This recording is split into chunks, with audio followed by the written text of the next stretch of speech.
Insightful podcasts by informative hosts.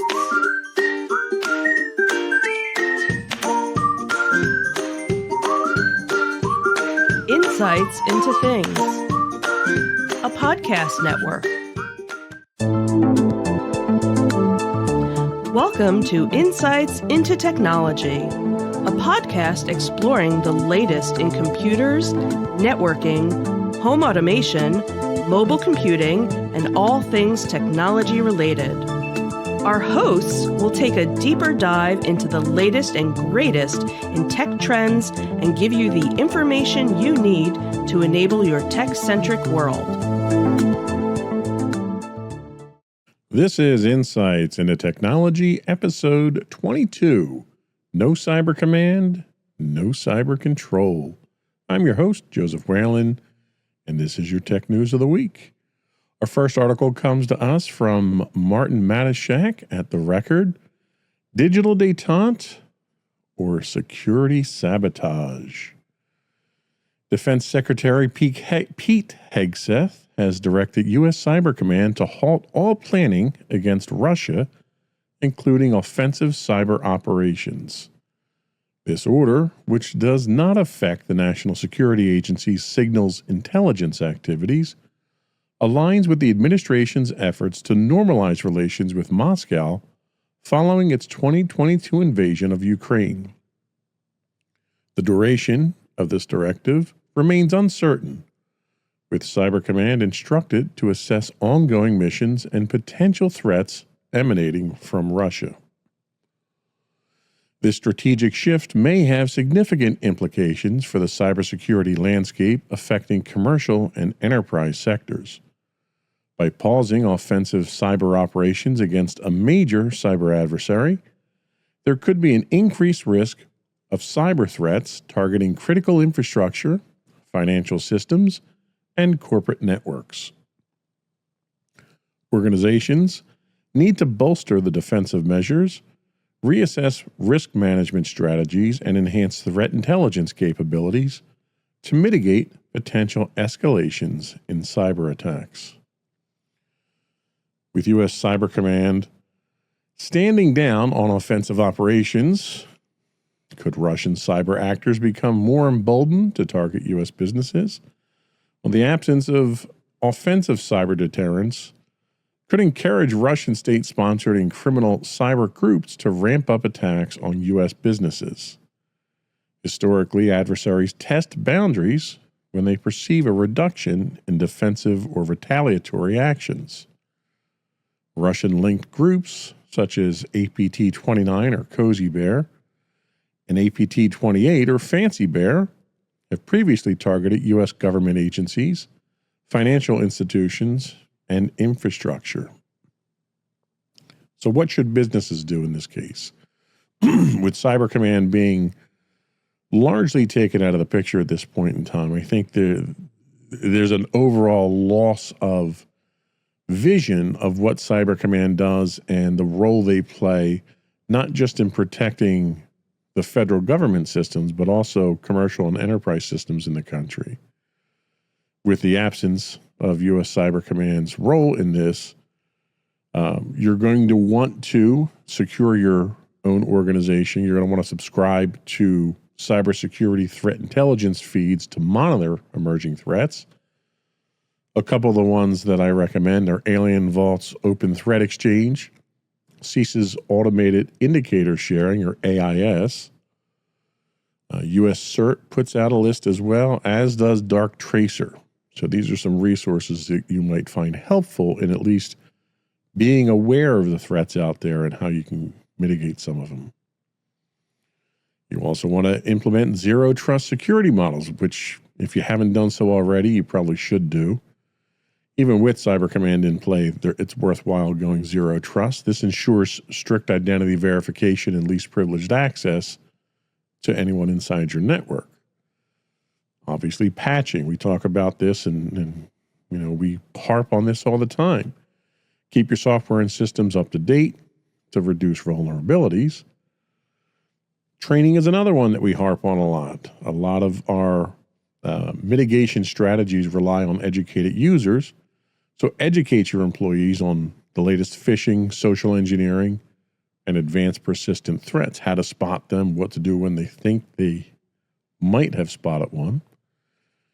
And finally, you want to invest in proper endpoint detection and response, your EDR solutions. Advanced tools can detect and mitigate sophisticated cyber threats as they're happening or before they happen.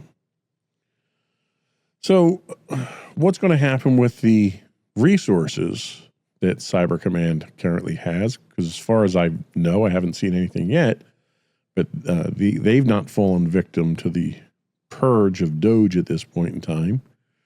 They could shift their focus. They've made mention of strengthening their U.S. Government and critical infrastructure to prevent attacks from other attackers, such as China, Iran, North Korea, basically round up the usual suspects. They also may be allocating resources to disrupt ransomware gangs that often operate with state support. I don't know if any of that's going to actually happen, given some of the other decisions that are being made as far as cybersecurity goes. Could this lead to enhanced operations against other cyber threats, such as those from non-state actors? It's possible. Cyber Command may prioritize countering threats from financially motivated groups, activists, and espionage operations by other nation states. China, we talked about, has increased cyber espionage operations. North Korean actors frequently target financial institutions to fund state operations. What implications, and I know with our new America First mentality, we probably aren't thinking too much of this, but what are the implications for international cybersecurity? Potentially, if the U.S. reduces cyber offensive operations, other nations may view this as a de-escalation signal or an opportunity to act more aggressively. The decision might also encourage diplomatic efforts to establish clearer international norms for cyber conflict, but adversarial nations likely won't adhere to such agreements. How might other nations perceive and react to the U.S. altering its cyber posture? Well, our allies, if we have any of those left at this point in time, like NATO and Five Eyes, may worry about decreased deterrence and could increase their own cyber operations. I don't think they have much choice. They kind of have to. I suspect a good portion of what we do to protect ourselves involves sharing intelligence on cyber threats. Russia might view this as an opportunity to expand its cyber espionage efforts with less fear of U.S. retaliation. That's almost a guarantee at this point. China may interpret this as a sign of reduced U.S. cyber engagement and could ramp up its own operations. I don't know how they could ramp them up much more than they already are because they're hammering us on a daily basis. And then really the area I think of the most concern right now is that cyber criminal groups will take advantage of the lull in offensive actions to increase ransomware attacks and data breaches. I think you're going to see a significant increase in attacks coming forward. So I'm not really sure why they made this decision here, but combined with several other decisions, which we'll talk about later in the show, it doesn't bode well for cybersecurity, and it's actually kind of scary at this point in time. It's almost like there's a deliberate attempt right now to cripple our ability to defend ourselves against cyber attacks, and I don't know what the motivation is behind that, but it's not good. Our next story comes to us from Dark Readings' Elizabeth Montalbano. Sharing is scaring. A sophisticated phishing campaign is exploiting Microsoft SharePoint to compromise Windows systems. Attackers send emails prompting users to open a documents.html file, which instructs them to execute a malicious PowerShell command. This command deploys the open source Havoc command and control framework, granting attackers full control over the compromised systems. This attack underscores the evolving tactics of cyber criminals who leverage trusted platforms like SharePoint to bypass security measures. For enterprises, such sophisticated phishing methods pose significant risks, including unauthorized access, data breaches, and potential operational disruptions. The use of legitimate services for malicious purposes challenges traditional security defenses, necessitating advanced threat detection and comprehensive user education.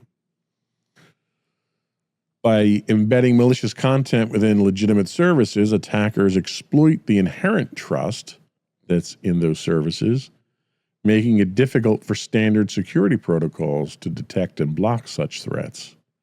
Anytime you trust something, when that trust is broken, it takes a while before most people tend to pick up on it.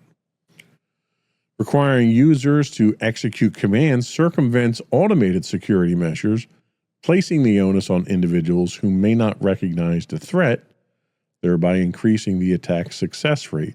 This goes back to the nag screens that everyone's familiar with Microsoft user account control, where Microsoft had flooded people with these security prompts to the point that people trained themselves to ignore them. So you're seeing similar things similar methodologies when it comes to these types of attacks now, with users actually executing the commands themselves. You don't have a chance to let your automated defensive systems actually detect these and stop them because it's user initiated. The advanced obfuscation techniques conceal malicious code within seemingly benign operations, evading traditional signature-based detection methods and necessitating behavioral analysis for identification.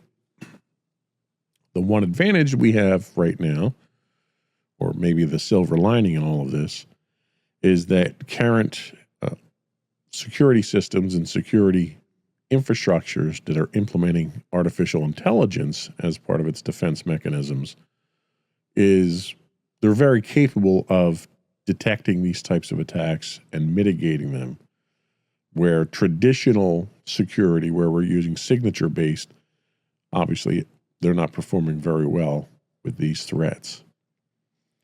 Organizations should adopt multi-layered security approaches, including advanced threat protection and detection systems, regular employee training on phishing recognition, and strict access controls to minimize potential impacts. It sounds like a broken record, I know. It's the same things over and over again to defend against these things. They're not foolproof techniques, but if you're not doing these, then you're simply ramping up the percentage chance of being attacked and breached significantly. Open source tools do provide attackers with customizable and cost-efficient resources to develop sophisticated malware like this, thus lowering the barrier to entry for executing complex cyber attacks. That cat and mouse game where when they make it easier for the attackers, they make it harder for the defenders. And there's really, unfortunately, no way to get around that. AI is becoming one of the leading sources of some of this malicious code, and we have to be very careful about that. So be aware of this. My note to my users was to at least let them know about this threat, what to look for, and what not to expect. Like, we're not going to send out emails asking you to run scripts and so forth. So a lot of times it's just a matter of common sense at this point in time, and as long as the users are aware to look for these things, you're usually okay. But make sure you communicate these types of threats to your users so that at least when they see something, they know to question it. They don't wonder if they need to question it. Our next article comes to us from Dark Readings. I'm going to say this wrong. I apologize in advance. Vijayan, I want to say. I think that's correct. VMware's virtual vault breached. VMware has released patches for 3 critical zero-day vulnerabilities affecting its ESXi, Workstation, and Fusion products. These flaws, currently under active exploitation, allow attackers with administrative access to a virtual machine to escape the VM sandbox and execute code on the host system. This escalation can lead to unauthorized control over the host environment, posing significant security risks. The exploitation of these vulnerabilities threatens the foundational security of virtualized environments widely used in enterprise settings. Successful attacks could result in unauthorized access to critical systems, data breaches, and operational disruptions, the usual suspect of, or the usual result of these types of things. Organizations relying on VMware's virtualization solutions must act promptly to mitigate these risks. And again, we're going to harp on the typical stuff that we talk about here. Timely patching is crucial for preventing exploitation. Implementing robust access management policies can limit potential attack vectors. Continuous monitoring can help identify and respond to exploitation attempts. It's worthwhile to take a moment to talk about this for a second. Continuous monitoring isn't just running a firewall. Continuous monitoring is running internal threat detection systems themselves that look for anomalies. They look for unusual access requests. They may look for elevated data transfer rates. They may look for users who are accessing areas that are outside of their area of responsibility, or users who are putting request access to areas that they don't normally have access to. These are all the types of automated systems that you need to be running internally. No one person has the time to go through logs and dig through all this stuff to try to find it. So these types of monitoring and detection systems need to be in place. Staying informed with your vendors enables proactive vulnerability management as well. Again, being on one of these vulnerability lists to see when these threats come out. Preparedness ensures swift action to mitigate damage. You see a lot of these advanced persistent threats penetrate networks and start exfiltrating data or compromising internal security precautions, and they could be in your network for 6 months to a year in some cases, but they're not doing anything malicious other than gathering information and prepping the system for a future attack. And these are the types of things that throw up red flags when you have processes that are running that you can't identify, or high bandwidth utilization times, or slow system performance periodically throughout the day, or your database starts to grind to a halt. You have to be aware of these things. Don't discount them because they happen to go away after a period of time. Understand the patterns, understand what the threats are. It's a dangerous world out there in cyberspace, and we have to be vigilant, we have to be educated, and we have to be persistent in our pursuits. That's all we had for this first segment today for our cybersecurity segment. I did want to take a moment to invite you to reach out to us, give us your feedback. I'd love to hear your thoughts on the articles we discussed today. I'd love to hear your take on our opinions on things. You can call in, leave a voicemail for us. The number is 856-403-8788. That's 856-403-8788. Or you can email us at comments@insightsintothings.com, or you can get links to all of our social media and contacts on our main website at www.insightsintothings.com. We'll be right back.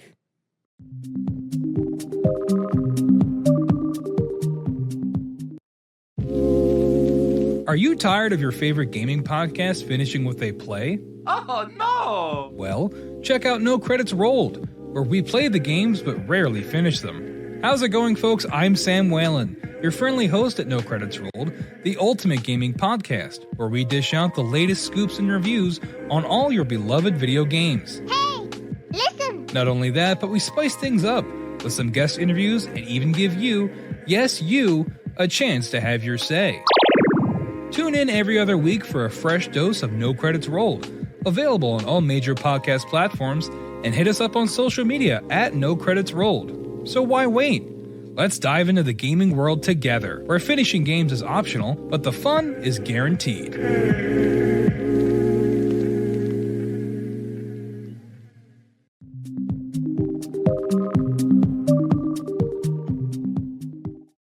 Welcome back to Insights into Technology.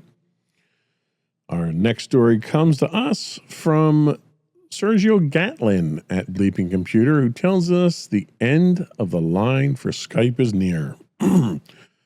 Microsoft has announced that it will discontinue Skype on May 5th of this year after 22 years of service.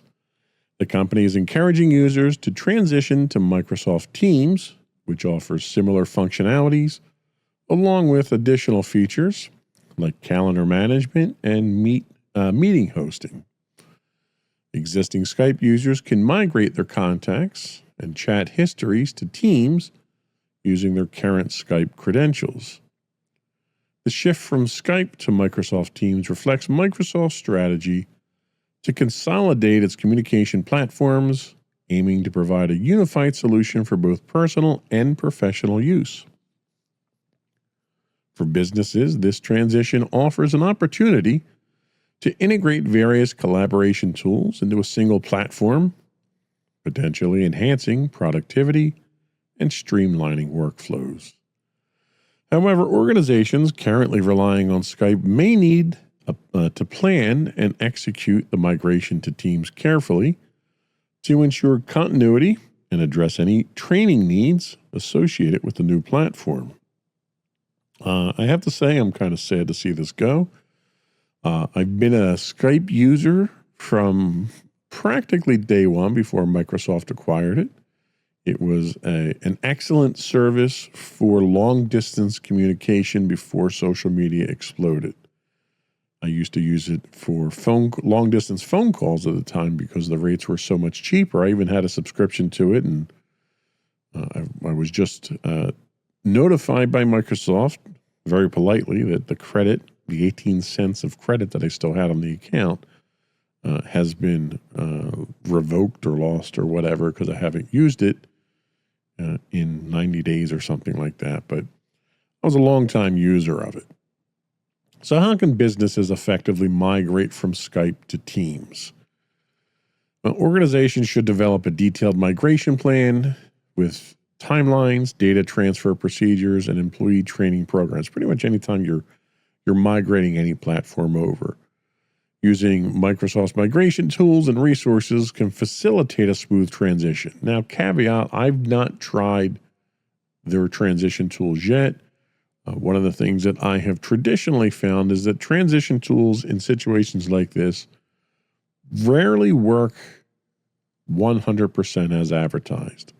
So with that in mind, you probably want to have a rollback plan or some type of failover plan if it doesn't go well.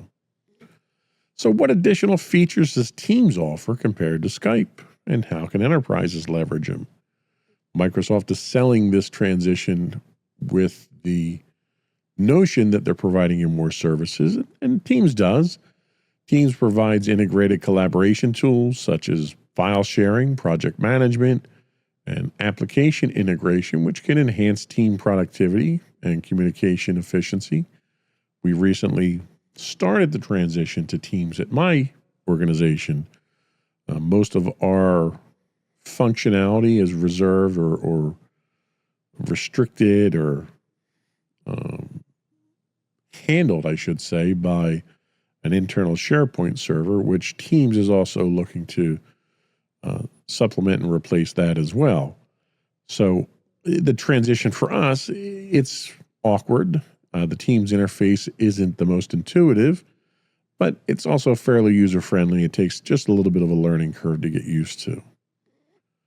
But how does Teams address security and compliance requirements for enterprises, especially when you're putting your files up there? That's a significant concern that a lot of companies have. Teams does include robust security features such as data encryption, multi-factor authentication, and compliance certifications, aligning with various industry standards and to protect organizational data. I will mention, though, the Teams does currently allow SMS two-factor. And as we've talked about on the podcast in the past, SMS is literally the least secure version of two-factor. I would absolutely opt for another two-factor method other than SMS. We use YubiKeys for ours, or authenticator apps for our access. But I would definitely recommend something stronger than SMS. Another big question, will existing third-party integrations with Skype be compatible with Teams? This is another catch here where you'll find a lot of the tools you've come to rely on that you've used in conjunction with Skype may not necessarily be available. Some integrations may require adjustments. Microsoft Teams supports a wide range of third-party applications, so your organization needs to review their current integrations and consult with vendors to ensure compatibility. So a lot of vendors have been trying to move over to Teams already. You may find a lot of the third-party helper apps that you use may be over there already. Either way, no one likes change. It's human nature to kind of resist change. But this is one where you obviously don't have a choice at this point in time. And I think you'll probably find that Teams is probably not the best video conferencing app out there, but I think it's adequate for most people. But you don't have much of a choice, right? We have to move on here. So make the most of it. Train your people. Make sure your third-party apps are working. And have a plan. Next up, cloudy with a chance of downtime. Sergio Gatlin from Bleeping Computer comes to us with this one again.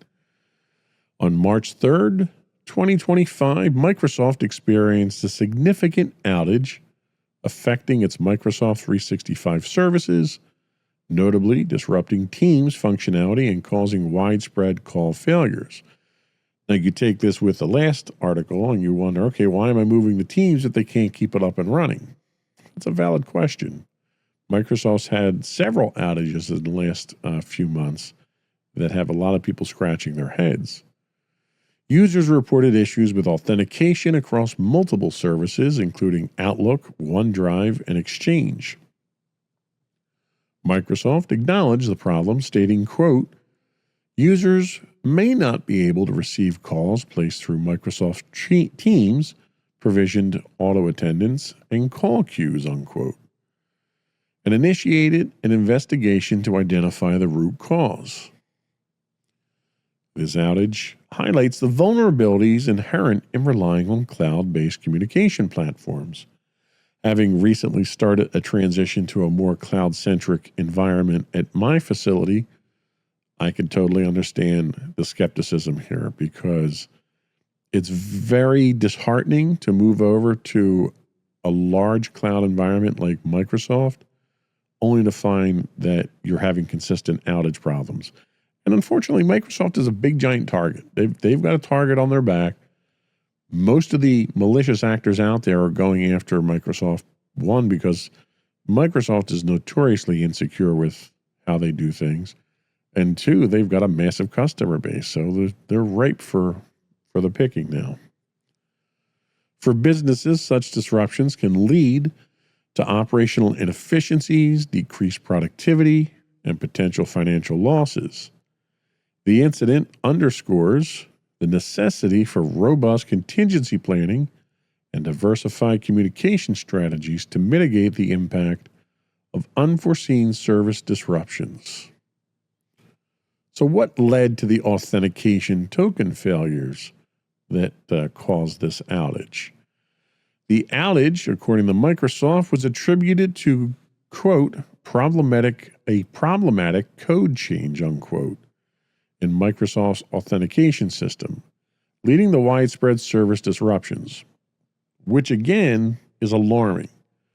It'd be one thing if it was a malicious attack or a denial of service or something along those lines that Microsoft is invariably going to get hit with and can respond quickly to. But in this case here, it's a problem of their own making, which, speaks to the insecure way that they code their software, which is also why their operating system releases 70 to 100, over 100 patches a month. The outage primarily affected users across Canada and parts of the U.S., impacting services, as you said, like Outlook, Teams, and OneDrive. Microsoft identified the issue within hours, attributing it to a recent code update, and reverted the changes to restore services. Organizations should implement multi-channel communications platforms, establish robust incident response plans, and regularly review their service level agreements with providers. Not that that's going to get you too far with Microsoft, because the SLAs that Microsoft have are predominantly favorable towards them. This underscores the need for businesses to assess their reliance on single providers and consider hybrid solutions to ensure continuity. I don't know how a hybrid solution would have solved this. You're not going to have multiple providers for the services, your Outlook, for instance. You're not going to have multiple email providers. It's just not practical. Your Teams environment, same thing. Your OneDrive environment, same thing. Having an offline repository where you can access these things that then sync to the cloud, that might be doable. But other than that, I think you're kind of at Microsoft's mercy here. I don't know of any solution out there that really offers a robust, multi-pronged approach to having multiple vendors provide these services without unnecessary duplication, synchronization issues, or security concerns, not to mention the expense of recreating multiple infrastructure networks. So this is one of those situations where you need to be very careful about what cloud provider you choose and have a plan for what to do when that provider goes down, because it's going to happen. Apple Insider gives us our next article. This one's from Andrew Orr. The Big Apple bites back. Apple is challenging a UK government order demanding a backdoor into its encrypted iCloud storage, specifically targeting its advanced data protection feature. This legal action, filed with the UK's Investigatory Powers Tribunal, marks the first court test of the 2016 Investigatory Powers Act's provision on encryption. In response to the order, Apple has withdrawn ADP from the UK, emphasizing its commitment to user privacy and its stance against creating backdoors in its products. The UK's demand for access to encrypted data, which they're not the first ones to want this. The politicians in the US have been pushing for this, and local authorities have been pushing for this in the United States for quite some time now. Their demand for access to encrypted data raises significant concerns for businesses relying on cloud services for secure data storage. Some key considerations include data privacy and security, obviously. Mandating backdoors could compromise the confidentiality of sensitive business information, increasing vulnerability to unauthorized access. Compliance and trust. Companies may face challenges aligning with global data protection regulations, potentially eroding trust in service providers perceived as susceptible to government interventions. This is exactly why the United States wanted to ban TikTok, because of the government intervention in China on the app. There's also a concern for operational continuity. The removal of security features like ADP may prompt businesses to seek alternative solutions, potentially disrupting established workflows. What those alternative solutions would be that would still be legal in the UK under this law, I don't know. I have to imagine any law that encrypts the data to the point that the government can't access it if it needs to would not be considered acceptable. So you're not going to have a solution in country. This may force companies to go outside the country in order to get the services that they need. These actions by the UK could set precedents, encouraging other nations to impose similar requirements, complicating the global landscape for data security and privacy. You also have to question the technical feasibility. This is the same argument Apple's had about the demands by the U.S. Law enforcement agencies to unlock phones in criminal cases. Introducing a backdoor inherently weakens encryption, making systems more susceptible to exploitation by malicious actors. Once you put a backdoor in, you can't assume it's only the government that's going to use it. And that's assuming that the government's intentions are on the up and up, which in today's political climate, that's a big if. But once you compromise the ability to secure a system, anybody who finds that exploit can then take advantage of it. And there's nothing you can do about it. Businesses may adopt additional encryption measures, diversify service providers, which again, we talked about being difficult to do, or implement on-premise data solutions to maintain control over the data security. Now, this is an interesting concept. So, for the longest time, everyone had on-prem solutions, on-prem email, on-prem file storage, on-prem data collaboration, and so forth. And the push over the last 10 years, 5 to 10 years, has been go to the cloud. It's cost effective. You don't have to have the hardware. You don't have to maintain it. You don't have to worry about licensing, all that stuff. Well, now we're getting to the point now where the government is making sure that we can't trust these service providers if we can't encrypt our data securely. So you bring it all back in-house, you're going to negate the advantages that being in the cloud gives you. But then that also begs the question of, if I secure my data internally and I don't put it in the cloud, can the government come and make me unlock my data for them? There's a lot of legal wrangling going on with this one. Companies could face conflicts also between complying with local laws and adhering to international data protection standards, potentially leading to legal disputes and operational complexities. What the UK is asking Apple to do would effectively violate GDPR, potentially, and it would affect other laws in different countries as well. So it's, like I said, legal wrangling here. Is it legal to create a law that breaks other laws? I'm not a legal scholar. I couldn't talk to that effect. But that's really what the question's coming down to. It's an overreach of government. Unfortunately, it's not the United States government this time. It usually is. But it's an overreach of government that could potentially be a violation of other regulations and laws that are out there that puts the end user in quite a quandary at that point in time.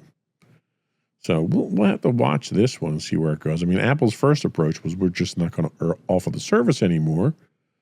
You'll have to find it somewhere else. And there's, the problem is the encryption genie's out of the bottle. If you want to do something, I don't even want to say illegal, but if you want to do something that you don't want the government or law enforcement or competitors or someone else to see or be aware of, there's an infinite number of encryption options, and I can encrypt data before I put it into the cloud. It doesn't need to be encrypted by the cloud. There's nothing that say I can't encrypt my data. It's my data. I can do whatever I want with it. And the government trying to come in here and get access to it, it's lazy. There's plenty of methods out there for law enforcement and government agencies to do their job without having us break encryption, break the internet. And that's really what they're asking to do, is break the internet, basically, for their citizens. And I think that's sketchy at best. We're going to take our second break right now. And when we come back, I was going to do a deep dive on, I was going to start the deep dive on our artificial intelligence, but I'm going to hold off on that. It is done and ready to go. I'm going to hold off on that right now.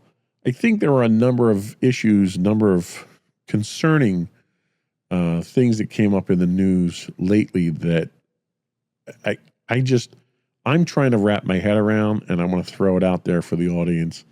I'd love to get your thoughts on it. I'm going to throw out some information, some theories, and a lot of questions, and we'll see where we go. So we'll be right back.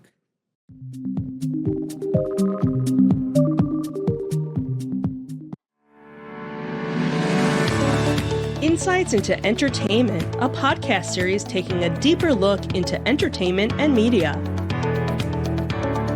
Our husband and wife team of pop culture fanatics are exploring all things from music and movies to television and fandom. We'll look at the interesting and obscure entertainment news of the week.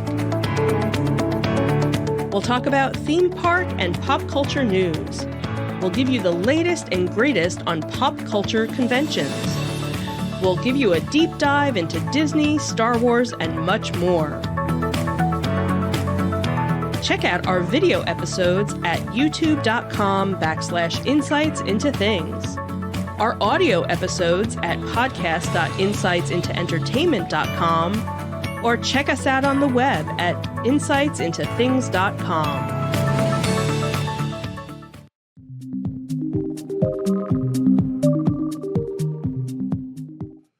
Welcome back to Insights into Technology. So we need to take a little moment here to talk about some of the things that have been in the news. So since taking office, President Trump has issued several executive orders and directives that have raised concerns regarding their potential negative impact on national cybersecurity efforts. I'm just going to run down a couple here real quick and then try to figure things out here. So on January 22nd, there was an order basically that came out, and this is almost immediately after he took the oath of office. There was an order that came out that dismantled the Cyber Safety Review Board. The administration disbanded members of the review board, which was an advisory board responsible for investigating significant cybersecurity incidents. The move raised questions about the future of cybersecurity oversight and the nation's preparedness to handle major cyber events. And we talked about this earlier. Then on February 3rd, there was a regulatory freeze affecting cybersecurity measures. An executive memorandum was issued to implement a regulatory freeze across executive departments and agencies. This freeze may delay or halt the implementation of new cybersecurity regulations, potentially hindering efforts to strengthen national cyber defenses. Now, this one, I think I speak, from the heart on this one because it's likely going to affect me and my organization, where we're in the process of going through the Cybersecurity Maturity Model Certification 2.0. And it's been a process that we started back in 2018 that may be frozen now, but it's a process that's been designed to protect vendors and the federal government from cybersecurity intrusions when dealing with federal government contracts. Then on March 1st, a lot of stuff happened in the first week of March here. March 1st, we have a deprioritization of Russian cyber threats, which we talked about earlier. The administration has shifted its focus away from Russian cyber threats, emphasizing concerns over China and Iran instead. This pivot has led to reduced monitoring of Russian cyber activities, potentially leaving the nation more vulnerable to Russian hacking efforts. Now, to put things into perspective, let's look at a few statistics on Russia's cybersecurity threats. So in 2023, Russia accounted for over 30% of unsolicited spam emails globally, making it a major source of phishing attacks. A 2024 study ranked Russia as having the highest cybercrime threat worldwide. And between July of 2023 and June of 24, approximately 2/3 of cyber attacks by Russian state and affiliated groups targeted countries in Europe and Central Asia, particularly Ukraine.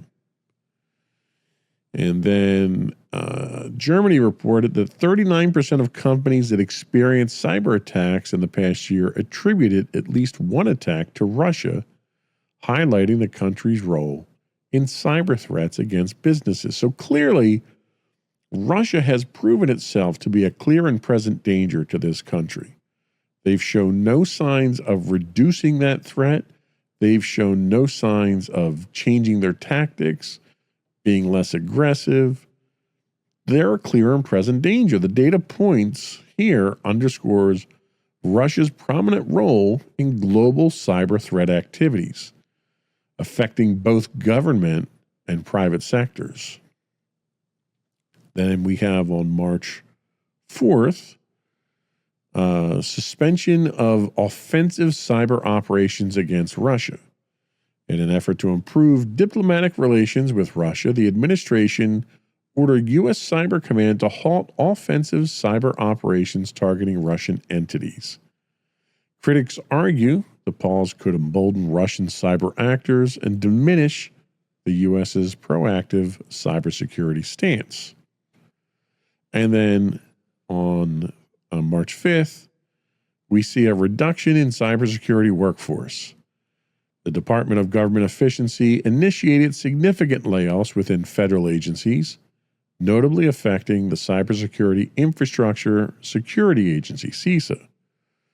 The dismissal of over 130 CISA employees has disrupted essential cybersecurity functions and raised concerns about the government's capacity to defend against the threats. One last one I want to throw out here, and we haven't talked about it on the show yet. There was a study that came out yesterday or today talking about the security risk posed by the massive layoff efforts that the Department of Government Efficiency is executing right now, and the number of high security personnel that are being let go and not following the standard procedures.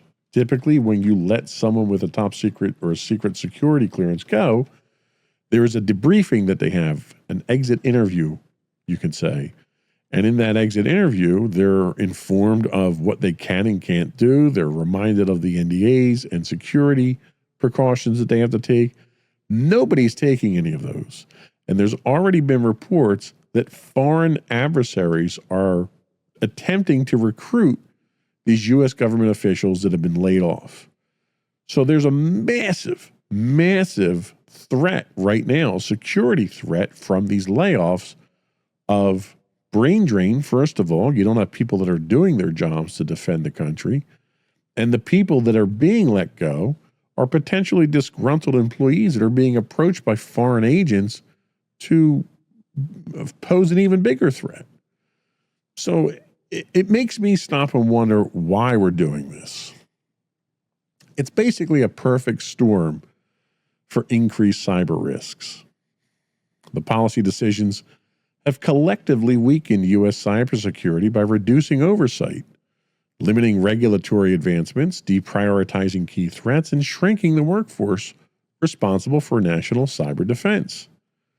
The diminished focus on Russian cyber threats, in particular, stands in stark contrast to mounting evidence that Russia remains a leading actor in global cyber crime. Without proactive measures to counter these trends, the risk of large-scale cyber incidents, affecting both public and private sectors, will likely increase. Cybersecurity experts, including Bruce Schneier, warn that unless these trends are revised, the U.S. could face heightened risks in the form of data breaches, ransomware attacks, and infrastructure disruptions with fewer resources available to mitigate the threats. So what's the motivation for this? What is the administration trying to accomplish? Are they trying to accomplish? Do they understand the implications of these actions? And I honestly, I don't think they do. The recent weakening of cybersecurity defenses through executive orders, workforce reductions, and strategic shifts raises significant concerns. While official explanations may frame these changes as efforts to streamline government operations or realign national security priorities, several underlying motivations could be at play. Let's take them at face value with their diplomatic realignment with Russian relations. The suspension of offensive cyber operations against Russia and the deprioritization of Russian cyber threats suggest a broader geopolitical strategy. The administration may be pursuing a policy of diplomatic rapprochement with Moscow, seeking to reduce tensions and foster cooperation in other areas such as trade or military de-escalation.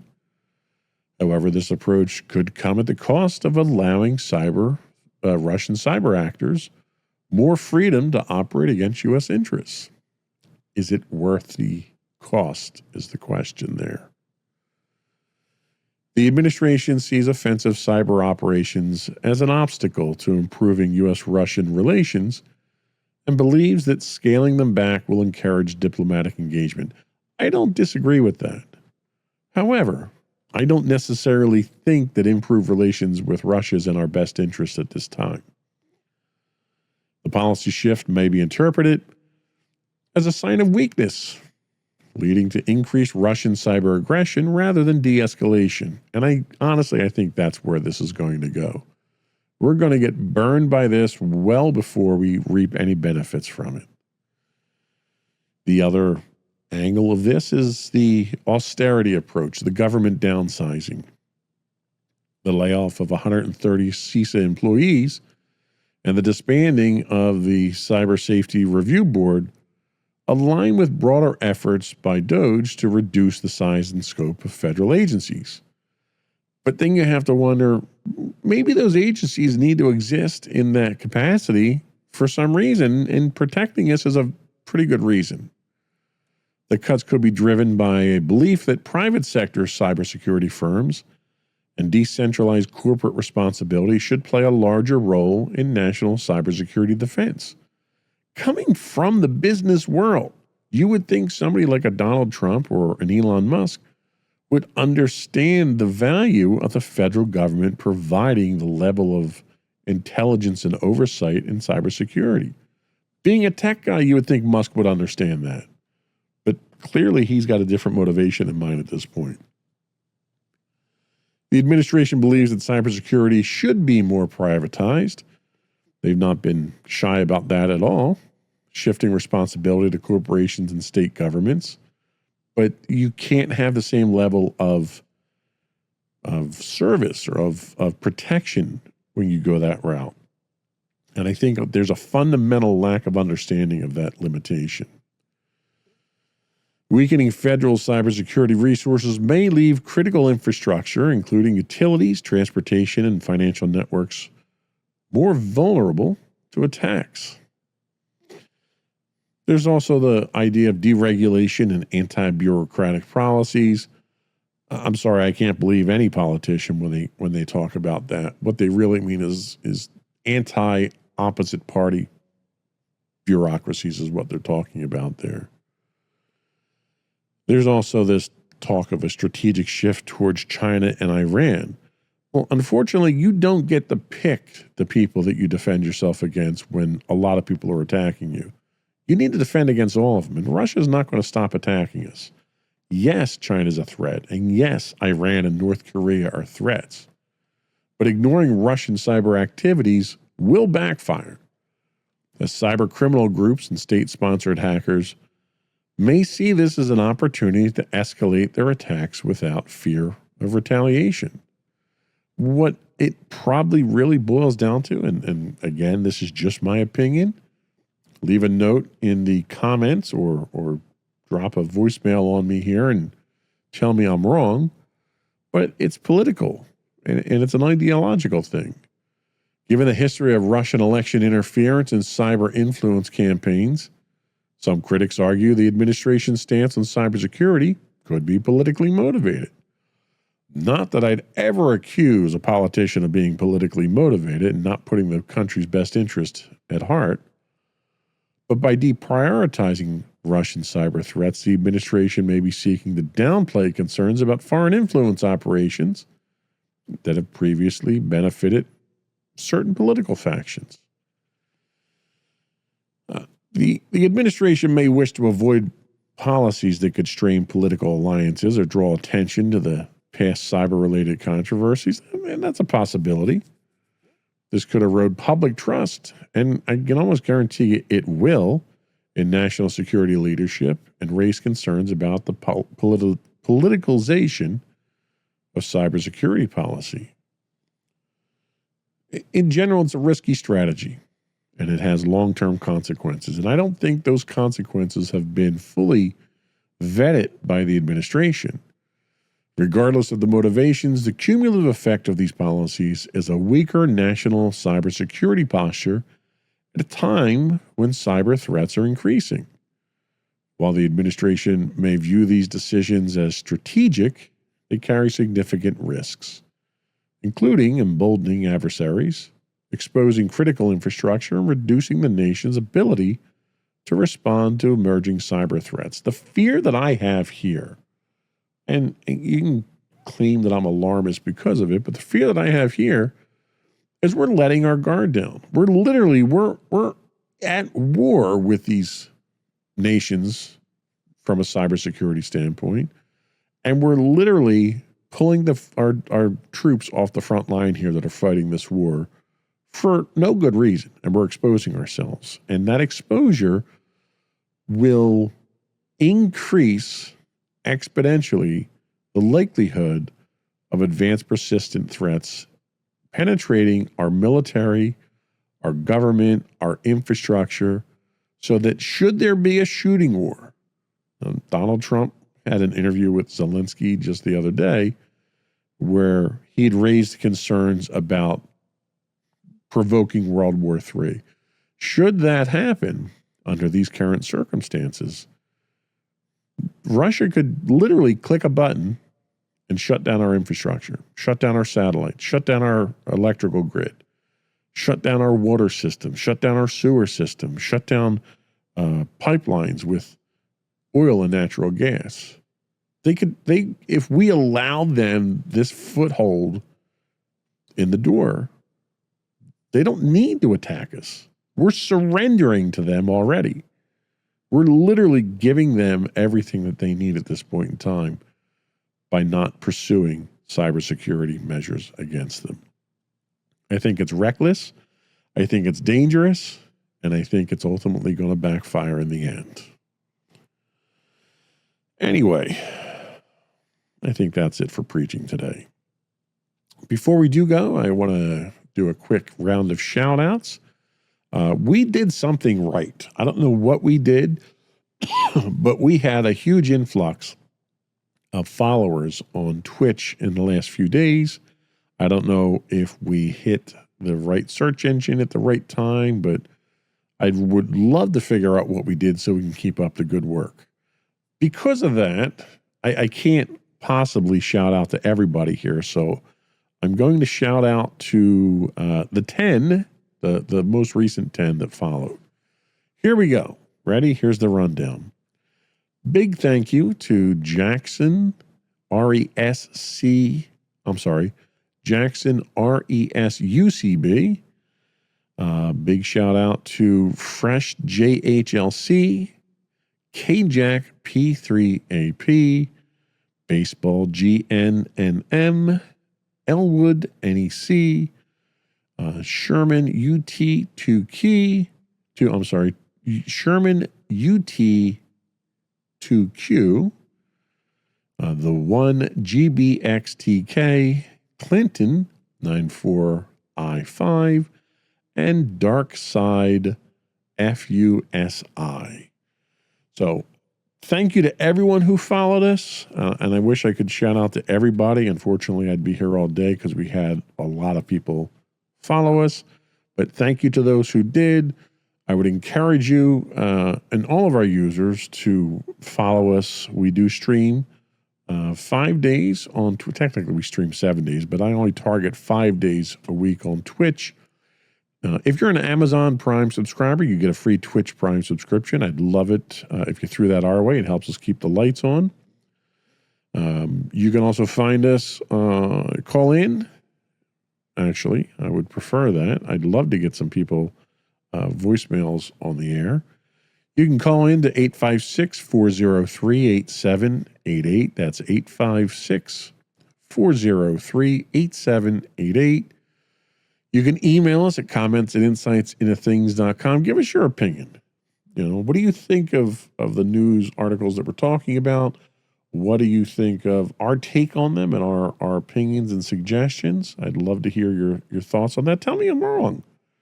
We don't have to have an argument. I'm perfectly capable of having a adult discussion with people who have a different opinion of mine, and maybe you can convince me otherwise.